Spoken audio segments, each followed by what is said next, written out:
LA. We get to a Dallas game, and all people said during the course of the week is if Larry Allen pulls, chop his legs. Get down and chop his legs.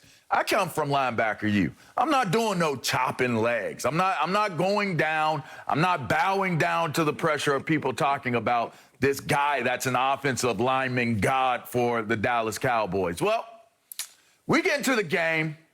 I'm 6'3", 255, grown mammal out there. They snap the ball. It's a power toss to Emmitt Smith my way. I hear, it's Larry Allen pulling. I come off that edge, and I'm going to meet Larry Allen in this backfield because that's what I do. I'm a thumper. So we're going to go head-to-head. We're going to buck like Rams right now. Only problem is he was bucking like a buffalo, and I was bucking like a ram, more like a muskox. You know, like he was a much bigger bucker with his buck than I was with my buck, and I didn't have enough knuck with my buck to knuck and buck his buck. I turned 360 degrees in the air, landed on my feet in the exact same position that I was in from starting when I hit him. I turned and looked around, and Larry Allen was still running downfield with Emmitt Smith to block somebody else. And that's when I realized what the legend was, what the story was about Larry Allen. Point of the story, if this current offensive line for the Dallas Cowboys does not establish themselves as that type of dog mentality for this team, then you're talking about a real miss and opportunity, because when they compiled this group of guys, they had that in mind, that the identity of the size, strength, and athleticism of that offensive front for Dallas was going to be just that, a physical, athletic group that can impose their will. This season hinges on what they're able to bring to the table and what they really want to get accomplished. And that's really what it comes down to if you're going to have high expectations for this Dallas team. Well, look, I love that story, LeVar, and I'm not that optimistic about the offensive line. But look, I think it will be good. And obviously the key is that they can stay healthy. What I want to see, too, from the offense, because I do think, as optimistic as I am about them, and again, a lot of it's the division and the schedule. But as optimistic as I am about them, I do think sometimes people have gone overboard in talking about their offense. Like, I'm looking for big things from the offense. I think it'll actually be better than last year. But a lot of those numbers weren't real. A lot of Dak's numbers came after they're down big in the second half. And then teams are going to prevent, or they're playing, the Cowboys are desperate and they're playing catch-up. That's when a lot of his numbers came. So people shouldn't expect him to throw for anything near the yardage he did last year at the beginning of the season. But again, with Zeke coming back and J-Mac, you just totally dissed Ezekiel Elliott. I think he is coming back legit. And whether it's he's in shape or he's got a chip on the shoulder, I think it's both. This dude is still young. This dude was one of the best running backs in the league. And again, I'm not expecting 1,600 yards, but I am expecting him to run with more urgency and more ferocity than he has really the past few years, in my opinion. So I think that'll be big. But that offense can't play from behind all the time. They've got to jump on teams, help the defense out, and I'm looking for them to do that. Yeah.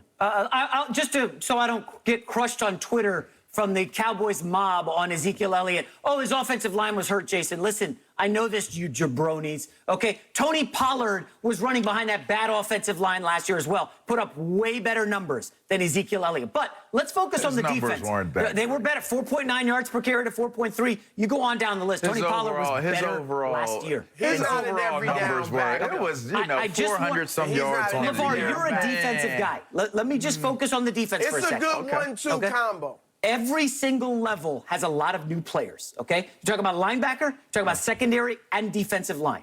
You're talking about a new defensive coordinator, okay, in Dan Quinn. We'll see what happens in Hard Knocks. I think the spotlight's going to be on him. But, Chris, you mentioned a good point. Like, I just don't know if those offensive numbers are real because the defense didn't show up in the first half last year. They were getting boat raced by Cleveland. Atlanta hung 30 on them in like 2 quarters.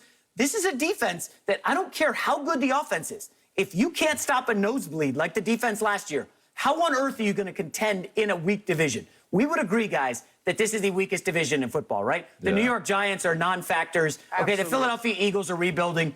Washington, great defense, questionable offense, and Ron Rivera is going through some stuff in that offense. If you guys start reading around in Washington, it don't look good, LeVar. Maybe we'll talk about them later this week. Yeah, but they look good on defense. Things do line up for Dallas. But defense is great. Do you guys trust at all, this defense to stop anyone? I do. Early in the season. They open, okay, again, as Jerry said, David versus Goliath, against the defending Super Bowl champions.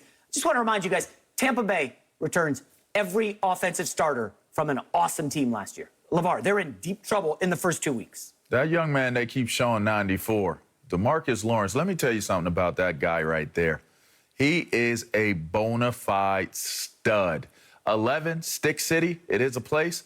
A bona fide draft stud. I'm calling it right now. He's going to get Defensive Rookie of the Year. You may not have seen as special a defender as Micah Parsons since I played with a kid by the name of Sean Taylor that was in the secondary. That's how good Micah Parsons is. I'm not hyping that because I've been a part of his career. I've been a part of his career because I've seen so many great players, and he is a step ahead, a cut above a lot of the guys that I have been around. And in fact, his talent level is that of someone as special as it was when I saw Sean Taylor play for the first time in person. When you look at the defensive front, you don't look at even the defensive linebacking core with Jalen Smith and Van Der Esch. This is a dope linebacking core. Like, personnel-wise, it's a dope unit. They have a couple question marks, but they have talent in the secondary. I attributed their struggles over the last few seasons to a lack of accountability and leadership in terms of what their game planning was, in terms of what the belief and confidence level of them was at that point in time. If Randy Gregory can keep himself together, he could be a big-time factor for this Dallas team. I don't look at them personnel-wise and say that they can't be a dominant defense. I look at them personnel-wise and I say, can Dan Quinn inject that belief and that nastiness that he did when he was in Seattle with that group that he had there, which this is the type of group that you can do that and they will take on gladly that identity.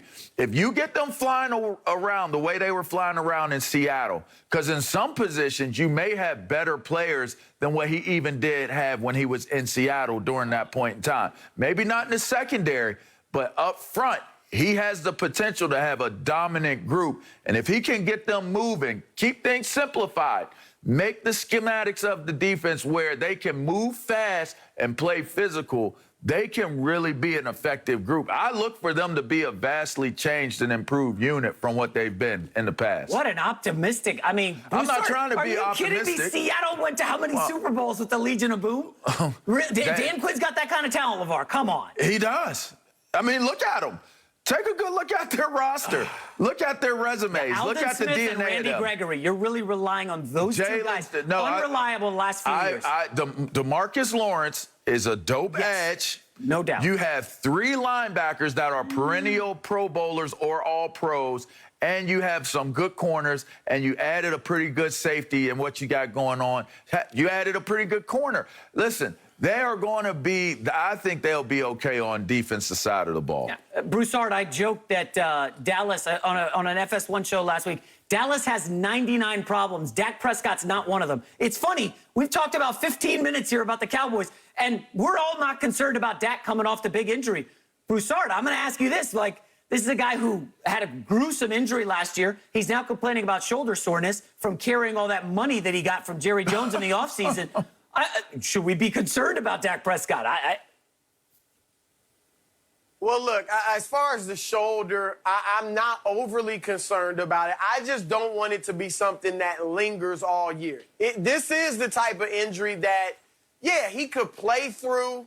It'll bother him a little bit, but it'll bother him all year. I'm not saying it will, but that could happen. So I want them to get him his rest and get him right, all right? We were all looking to see a little bit from him on Thursday. I don't know if that'll be the case or not.